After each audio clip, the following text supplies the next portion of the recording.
The wild beauty of nature hides dangers that strike without warning, where the world's most powerful bears defend their unforgiving territories. From a grizzly charging into an amusement park crowd, to a Kodiak mauling a filmmaker by a salmon creek, to a lone man attacked while soaking in a Montana hot spring.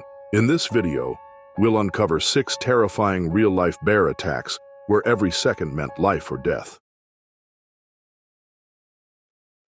On July 12, 2025, the summer air over the outskirts of Blagoveshchensk carried the heavy scent of fried meat, popcorn, and sweet dough as families filled the small amusement park that stood near the riverbank, its faded rides clattering with a mechanical rhythm that had become part of local weekends. And though it seemed like an ordinary day of leisure, no one noticed how close the wilderness pressed against the edge of the laughter and lights. The river cut along one side of the grounds, swollen from early summer rains, and beyond it stretched thick green forest where Siberian spruce, oak, and underbrush created a dense wall. And in that cover, a massive grizzly had been wandering for days, following the smell of human food carried easily on the breeze. When it encountered a weak section of the fence, where the wood was rotting and loose, it pushed through with a slow power that no one saw until it was already inside. The first to notice were children waiting near the carousel, who pointed at the hulking shape moving between food stalls. Still, the adults, half amused and half confused, thought perhaps it was some crude promotional stunt, a costumed worker meant to stir laughter. Yet the truth became clear when the animal rose to its full height, shoulders massive, head swinging, and with one heavy stride it charged toward the ticket booth, smashing through a flimsy barricade as people scattered. A teenager named Pavel, 17 years old, had been leaning against the booth with his younger sister when the bear's paw caught him in an instant, dragging him down with a brutal swipe. The sound of his scream broke the illusion that this was anything other than raw violence unleashed, and panic rippled outward through the midway as families grabbed children and bolted in every direction. The bear's roars mixed with the metallic groans of rides still running, and high above, children trapped on the Ferris wheel looked down in horror as they saw the animal swiping through the crowd, knocking down benches and crushing wooden stalls, its claws catching clothing, skin, and hair with terrifying ease. At the same time, blood stained the trampled ground near the ticket booth where Pavel's body lay still. 3 more people were caught in the frenzy almost immediately. 2 adults knocked down as they ran and another child who had fallen behind in the rush. And each strike came with the savage efficiency of a predator in its element, the massive beast swiping with enough force to break bones and tear flesh as though it were nothing more than paper, and the screams grew so loud they drowned the music from the rides. Security guards armed with pistols appeared, their hands shaking as they fired into the air at first, hoping to scare it. Still, when the bear ignored the shots and lunged again, they aimed for its body, bullets striking but failing to slow its charge. The sound of the gunfire only seemed to drive it further into rage as it turned from victim to victim, swiping at kiosks and ripping apart the flimsy structures that lined the midway. Parents clutched their children as they ran toward the gates, some stumbling in the press of bodies, while others ducked into the shadow of rides, hoping the steel frames might offer cover. Still, the bear's massive body crashed through whatever stood in its way. When it reached the carousel, it tore through the painted horses, overturning the spinning platform and shattering the benches. The screams of trapped riders echoed across the fairgrounds. Witnesses from the Ferris wheel later described the sight of the animal's head, jerking from side to side, jaws flecked with blood, muscles rippling under thick fur, and how it seemed unstoppable despite the desperate gunfire that cracked across the grounds. For nothing in the scene belonged to order anymore, only the raw chaos of nature breaking into a place built for children's laughter. It was then, by chance, that a fireworks vendor set off a handful of rockets, hoping to draw the bear's attention, or perhaps simply reacting in panic. And the explosions of color and deafening blasts in the air startled the animal in a way the pistols had not, its head jerking upward, nostrils flaring as the sky lit above it, and with a final growl it turned from the wreckage and bolted toward the riverbank, crashing through another section of fence before disappearing back into the cover of the trees. The aftermath was one of silence broken by sobs and sirens, the ground littered with overturned stalls, shredded canvas, and shoes scattered where people had lost them in flight. At the same time, rescue workers tried to reach the injured, their stretchers carrying away those who still clung to life, and police cordoned off the mangled rides where blood was smeared against painted surfaces meant for joy. 3 were dead by the time the grounds were cleared, with more than a dozen injured, some gravely, and the faces of survivors showed the disbelief of people who had come for a summer afternoon and found themselves instead in the middle of a killing ground, a place where the boundary between human safety and wilderness had been torn away in an instant. Local authorities later traced the bear's entry point to the weak fence near the riverbank, a neglected stretch where rot had eaten through wood posts.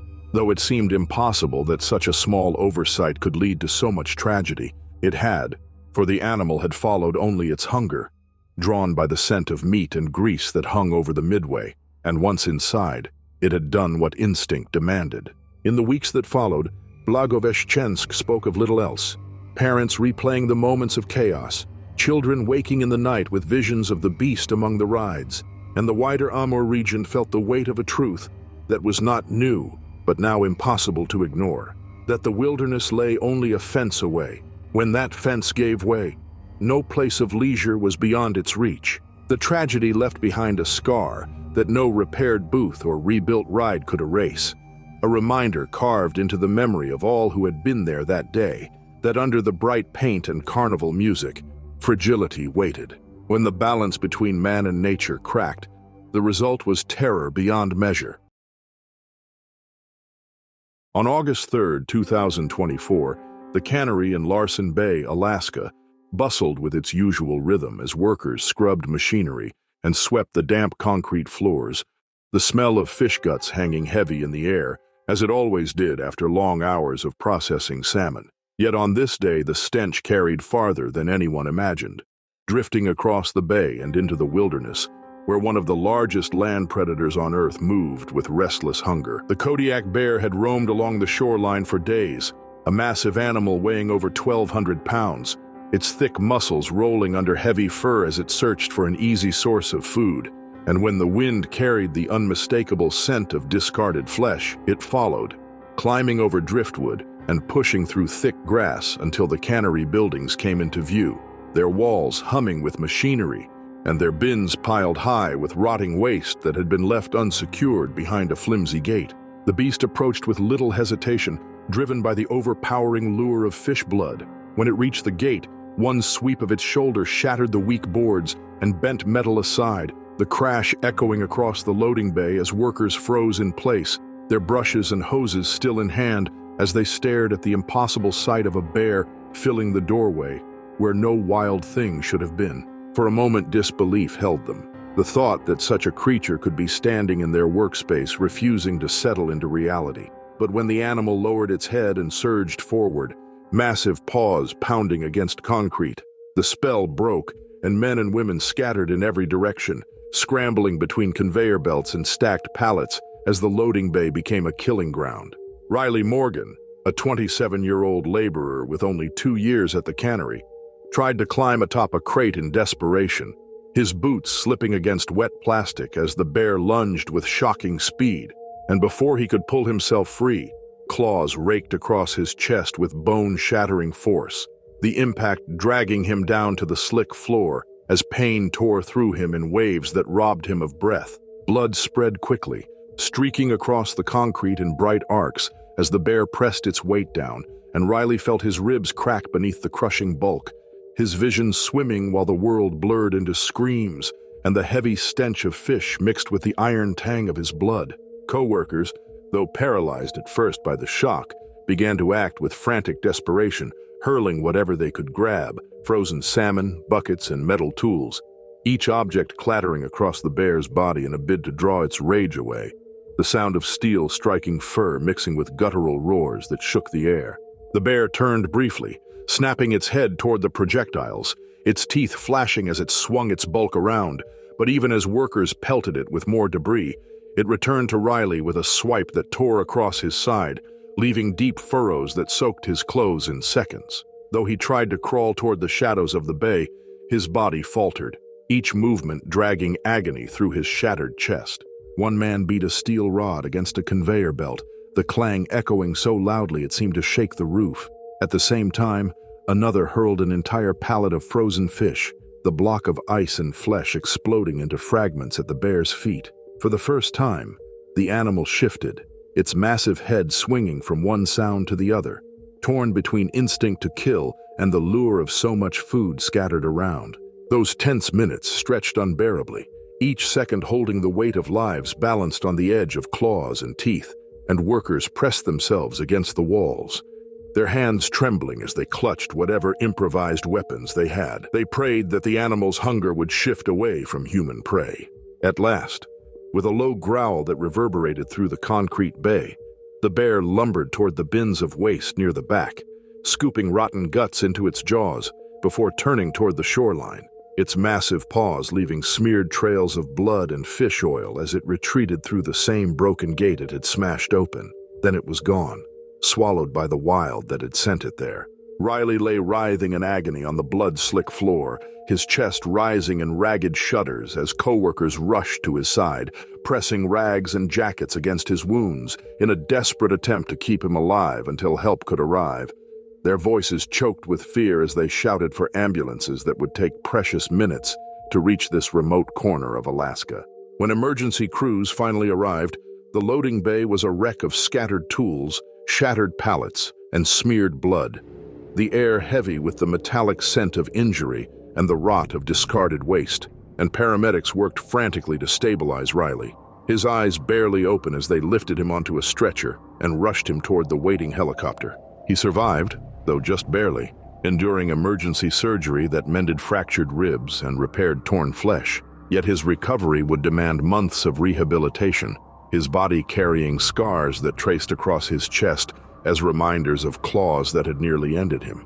The cannery, once a place of monotonous labor, now bore the reputation of a battlefield, its workers speaking in hushed tones of the day a Kodiak bear turned their routine into a fight for survival, each of them haunted by the sound of claws on concrete and the sight of their colleague dragged bleeding across the floor. In the days that followed, outrage spread across Larsen Bay and beyond, the community demanding answers as to why bins of waste had been left unsecured in a region where predators always lingered nearby, and experts reminded the public that negligence in bear country carried consequences that were always bloody, for wild animals could not resist easy food, and once drawn in, their strength made human defenses feel like paper. The cannery reinforced its fences and secured its waste, yet for those who had been there, the damage was permanent. Not just in the scars Riley carried, but in the memory of how quickly their world had shifted, how a normal morning had collapsed into chaos, and how thin the line had proven to be between labor and death in the shadow of Alaska's wilderness.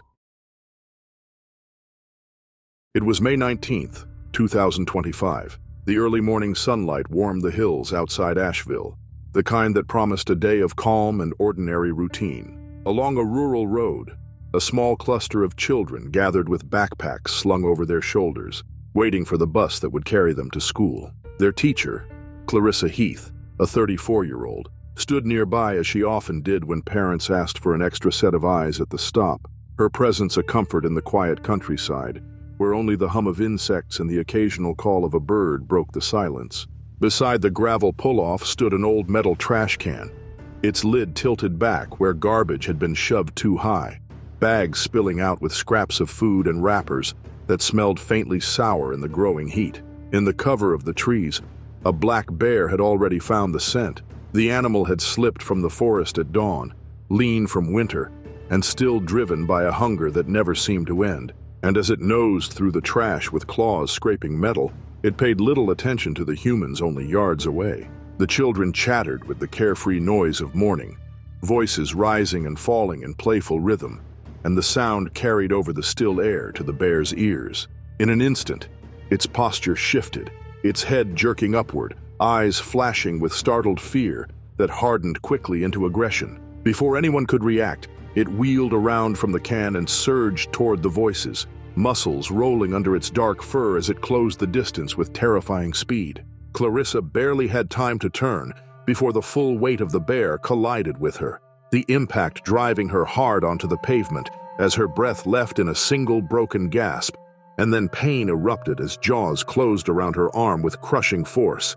The bear shook its head violently, teeth tearing through flesh while claws slashed downward across her ribs, raking deep into her side until blood soaked the ground beneath her in spreading pools. Her body convulsed against the pavement, bones snapping under the power of the bite, her free hand clawing helplessly against the concrete as children shrieked only yards away, their small fists pounding desperately against the windows of the yellow school bus that had just pulled up to collect them. Inside, their screams rose in frantic terror, the sound echoing through the enclosed space as wide eyes stared at the nightmare unfolding outside. The bus driver, a man in his 50s named Harold Grant, reacted with pure instinct, slamming his hand onto the horn until the blast rattled the air, the sound rolling across the quiet landscape in a desperate attempt to break the predator's focus. He gunned the engine, the heavy rumble shaking the ground as he revved again and again, tires rolling forward with bursts of motion that edged closer to the chaos on the roadside. The bear, blood already smeared across its muzzle, paused for the first time, its head snapping upward at the deafening noise. For a moment, it seemed torn between prey and the strange machine that now roared at it. And then with a final growl, it released Clarissa, her arm limp and torn as her body slumped against the pavement. The animal bolted toward the tree line, vanishing into the woods with a crashing of underbrush as quickly as it had appeared, leaving only silence broken by sobs and the heavy churn of the bus engine. Harold threw the door open and sprinted out, his heart pounding as he saw Clarissa lying twisted on the gravel, her breath shallow and ragged as crimson spread across her blouse. He shouted for help toward the houses down the road, his voice breaking as he knelt beside her and tried to stop the bleeding with his jacket, his hands slipping against the blood that soaked through instantly. Children were still crying from inside the bus, their faces pressed to the glass as neighbors rushed from porches and yards, drawn by the blare of the horn and the sound of screams that had carried across the valley. Within minutes, sirens echoed in the distance, growing louder as emergency crews sped toward the scene, and by the time paramedics arrived, Clarissa was drifting in and out of consciousness, her skin pale and clammy, her breath rattling as every rise of her chest seemed a battle. The medics worked with precision, cutting away fabric, pressing gauze against wounds, and securing her to a stretcher as children were herded gently into the arms of parents who had run to the stop. The bus driver stood back, his face gray and drawn, knowing that if he had not lain on the horn, she might already have been gone, though he also knew the children would carry the image of their teacher's attack far longer than he would. At the hospital in Asheville, surgeons fought to save Clarissa's arm and close the deep wounds along her ribs, the damage extensive from teeth and claws that had torn through muscle and bone alike. Hours later, she survived. Though the toll on her body would demand months of painful rehabilitation, her life forever altered by the predator that had slipped from the forest into the routine of a school morning. News spread quickly, with the story appearing across local broadcasts and then across the state. The footage of police cars and ambulances parked at the quiet rural stop, jarring against the innocence of children's backpacks still scattered on the gravel. Parents demanded answers, asking how trash had been allowed to overflow near a stop where children gathered daily. Wildlife officials reminded them that bears in the spring were constantly searching for food, and that unsecured garbage was an open invitation to disaster. The community of Asheville felt the weight of the attack deeply. Teachers walked students to buses in groups, parents lingered longer at stops, and garbage cans were pulled away from roadsides or fitted with reinforced lids. Yet even as rules tightened and fences were built, the memory lingered, the sense that the line between wild predator and suburban routine was far thinner than anyone had wanted to believe. For Clarissa, survival became both a victory and a burden, her scars a visible reminder that the morning had nearly ended in death. Though she returned to the classroom months later, her students still carried the memory of pounding fists on bus windows and the sight of their teacher crumpled under a predator's weight. And so the May morning that began with laughter and the rustle of backpacks was remembered instead as the day the wilderness stepped directly into suburban life, its presence undeniable and its consequences written in blood. On July 22, 2023, the Arctic sun glowed faintly above the horizon, casting pale light across the icy waters off Svalbard. where a small expedition cruise had anchored for the morning, its passengers eager to step ashore onto a narrow gravel spit that jutted into the frigid bay. Bundled in parkas and boots, the group moved across the stones with cameras raised, their lenses aimed at the icebergs that glimmered blue against the gray sea, and at the darting forms of Arctic foxes that watched curiously from a distance. The air was sharp and clean, yet tinged faintly with the scent of packed food stored in the Zodiac boats that bobbed just offshore, their contents tightly wrapped, yet still carrying traces that drifted easily in the thin polar wind. From behind a ridge of snow and stone, a massive polar bear had caught the scent, its powerful frame moving with deceptive silence as it descended toward the humans who stood unaware of its approach, their laughter and chatter carried lightly on the still air. At first, a few tourists spotted the shape on the ridge. They raised cameras, thinking the sight a gift of fortune, a rare spectacle of the Arctic's most iconic predator silhouetted against the ice. But as the bear began to move with speed, its shoulders rolling, its long strides eating up the ground, realization spread in a ripple of horror through the group, and what had seemed distant and majestic became sudden and lethal. Marcus Hale, the expedition leader, carried a rifle for precisely this possibility. With trained urgency, he raised it and fired a warning shot into the air, the crack echoing off icebergs and cliffs. Still, the bear did not falter. Its momentum only seemed to grow as its head lowered and its body barreled directly toward the cluster of tourists, who now scrambled in panic. The predator struck with devastating force, plowing through the group and knocking down a photographer who had been too slow to retreat, his camera still clutched in his hands as the bear's weight pinned him to the gravel, teeth sinking into his leg with a crunch that echoed over the stones. Blood sprayed across the spit as the man screamed, the sound sharp and raw against the frozen air, while the others bolted toward the water's edge, stumbling through rocks and ice that shredded their balance. Some plunged into the bay without hesitation, wading frantically through knee-deep water toward the Zodiacs as crew members shouted and pulled them aboard, their hands shaking as they fumbled for flare pistols stored beneath the seats. The screams of the injured man carried across the water, each cry punctuated by the guttural roars of the bear as it tore at him, claws raking his side and muzzle smeared red against the snow-dusted stones. Marcus fired again, the shot snapping through the chaos. Still, the bear remained fixed on its prey, unmoved by noise alone, and the leader's heart pounded with the knowledge that he stood only moments from choosing between killing the animal or risking the lives of everyone under his charge.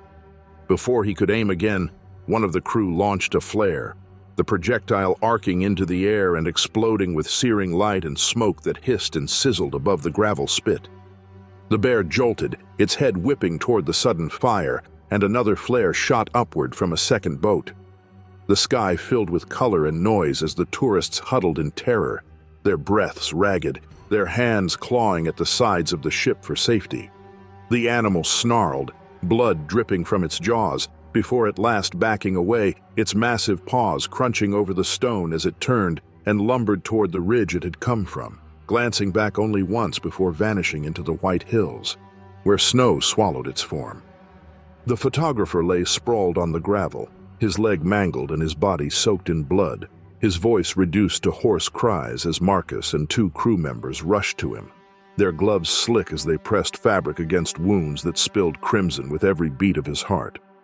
The Zodiacs returned quickly, their bows scraping the gravel as men hauled the victim aboard, his face pale with shock and pain as the boat sped back toward the ship.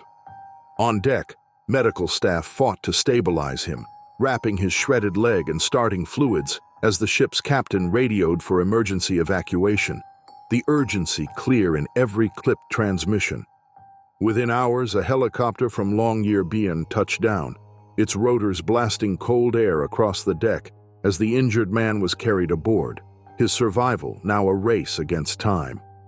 By nightfall, he lay in a hospital bed in Longyearbyen, surgeons working to save what they could, the damage severe. Yet not beyond hope, and though his life remained fragile, it was spared by minutes of desperate action on the gravel spit where the wild had torn through human illusions of control. News of the attack spread quickly, carried first by expedition staff and then by reports that flashed across international outlets, igniting fierce debate about the risks of Arctic travel with the image of a polar bear charging through a group of tourists. Environmentalists argued that the attack was not a failure of the animal, but rather a failure of humans to press too deeply into its fragile domain, bringing food and noise into the heart of a predator's territory. In contrast, tourism companies defended their safety measures and the importance of education that came from witnessing the Arctic firsthand. For the passengers who had been there, however, the debate mattered little compared to the memory etched into their minds, the sight of blood staining the gravel where moments earlier cameras had clicked, capturing icebergs, and the echo of screams across a bay that had seemed so tranquil. They returned home with photos of foxes and ice, but also with nightmares of teeth and claws breaking the peace of the polar morning. And in Svalbard itself, where the line between wilderness and human presence was always thin, the attack stood as a reminder that the Arctic's beauty came paired with danger, that every step ashore carried risk, measured not in photographs, but in blood, and that the world's largest land predator remained a force no warning shot could always hold back. The air was damp and heavy with the musk of spawning salmon on September 2nd, 2022, as the narrow creek twisted through the mossy canyon, its banks slick with algae and stones worn smooth by centuries of rushing water. And Ainsley Monroe, a seasoned documentary filmmaker who had traveled far into the Alaskan wilderness in search of unspoiled beauty, crouched with her camera fixed on the fish fighting upstream, unaware that something far larger and infinitely more dangerous lurked just beyond the tree line. She and her two assistants had set up camp nearby. The faint smoke from their stove carried the scent of cooked salmon, drifting invisibly through the forest. It was this very smell, lingering in the air, that would prove fatal, for the wilderness does not forgive even the smallest oversight. The Kodiak bear that emerged from the thicket was an enormous male in the peak of its strength, its shoulders swaying heavily with each step, its eyes fixed with an intensity that signaled hunger rather than curiosity. And before anyone could process the danger, the animal was already descending the slope in a terrifying burst of speed. The assistants shouted, stumbling backward across the rocks, while Ainsley, balancing her camera against the slick stones, tried to retreat. Her boots slipped in the current, and the weight of her gear slowed her movements. In that fatal delay, the bear closed the distance. The impact was violent and overwhelming, a living wall of fur and muscle crashing into her with unstoppable force, knocking her hard to the ground, her camera spinning away into the rushing water as claws the size of knives slashed down across her torso, ripping through jacket and skin in the same instant. The sound of bones cracking under that massive weight mingled with her cries and the frantic shouts of her team, and blood pooled quickly across the wet rocks, staining the creek as salmon scattered in panic from the sudden violence. She tried to crawl backward, her body trembling with shock, but the bear clamped down on her leg with crushing jaws, shaking her like prey, tearing deep gashes that severed muscle and left her unable to rise again. One assistant fired a flare gun, the sudden hiss of light and smoke exploding just feet from the animal's head, and for a moment it turned away, snapping at the burning spark with confusion, giving the others a fleeting hope that it might retreat. Yet the distraction was only temporary, for the smell of blood was overpowering, and the bear returned with renewed ferocity, raking its claws down her chest, puncturing her lung, leaving her gasping for air as her cries grew weaker with every desperate breath. Her body convulsed as the weight of the predator bore down again, each swipe of its claws leaving deeper wounds, while her assistants, paralyzed by the horror, stood torn between rushing forward and fleeing for their survival. The forest echoed with the chaos.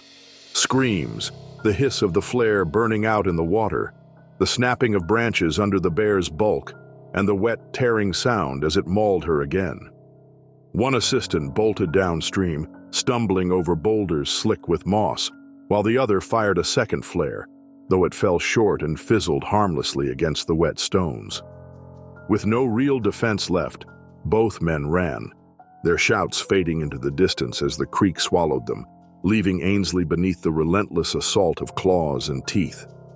When at last the bear relented, retreating into the dense brush with blood smeared across its muzzle, the creek was silent again, save for the rushing current and the faint metallic rasp of her final breaths.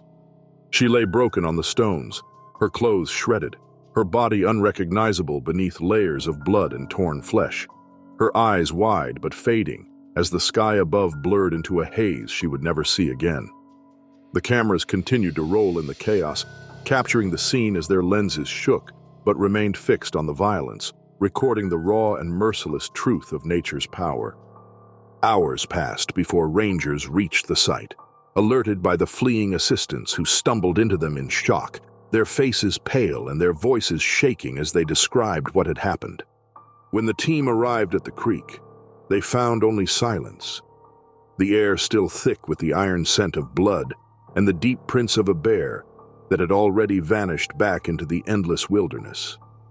Ainsley's body was recovered with care, though the damage was so extensive that even seasoned responders were shaken, and the footage retrieved from the abandoned cameras revealed in stark detail the ferocity of the attack.